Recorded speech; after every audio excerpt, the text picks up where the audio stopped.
Morning guys. So ayan, nakabili tayo sa palengke sa halagang 120. Alam niyo ba kung ano to? Anong tawag sa inyo nito guys? So ayan, lulutuin natin yan, gagawin natin. So yan, pauwi na raw si nanay kaya binigay sa atin ng 120 lahat.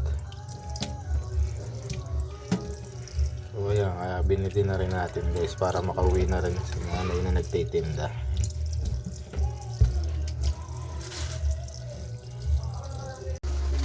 So yan guys, bali nagawa na nga natin siya. Ayan, ilagyan na natin siya ng suka at saka panpalasa, luya.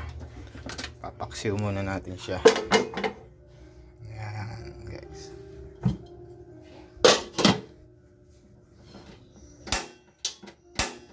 Ayan guys, paksiw muna natin. So ayan na guys. So nakipaksiw na natin siya. Ubusan natin ang ating pampinali, ang ating Coco Mama. So yan guys, kung umabot ka sa part ng ating video na to, baka pwedeng tapusin mo na.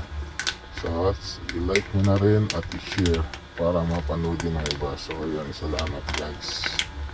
Yan, natambiya natin. Sindihan na rin natin siya, isang kulo pa.